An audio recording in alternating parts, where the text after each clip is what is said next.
is the Zwaanendael Museum, located in Lewes, Delaware. The building itself was built in 1931 by the state of Delaware to commemorate the first European colony that came to the Lewes area in 1631.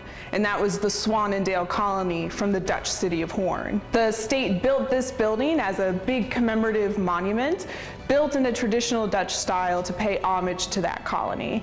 And since the building opened to the public in the 1930s, we have always operated as a museum, displaying local Lewes, Sussex County, and Delaware history.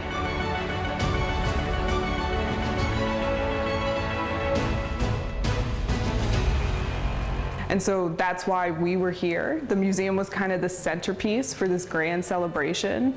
And since then, we try to celebrate not just the Zwwanendael colony, but the other smaller aspects of Lewes and Delaware history here at the site. Our Zwwanendael merman is probably one of the most interesting and very complex objects that we have on display at the site. For many years, we exhibited the artifact as kind of a P.T. Barnum sideshow attraction, because that's how they're commonly seen in the Americas and in Europe, because it's a kind of half man, half fish, weird thing.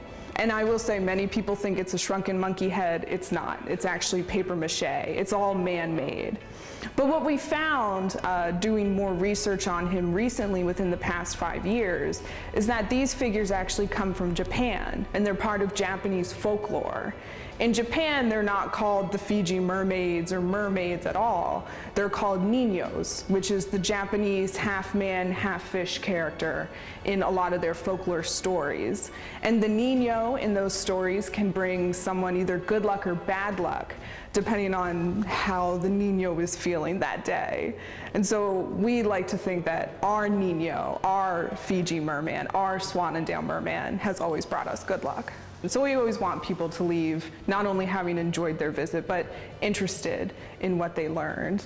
And I think people do leave this museum with a really good sense of what the state of Delaware has to offer in terms of historical sites and museums, and also the really expansive amount of history that Delaware holds. Lewes is the first town in the first state, and we're the first town because in 1631, the very first European colony to attempt to permanently settle came here. A lot of people say there's nothing exciting in Delaware, but there is so much exciting stuff here in Delaware. We have shipwrecks, we have fascinating industries, businesses that are here today and have existed all throughout history, and there's a lot of really great things to see.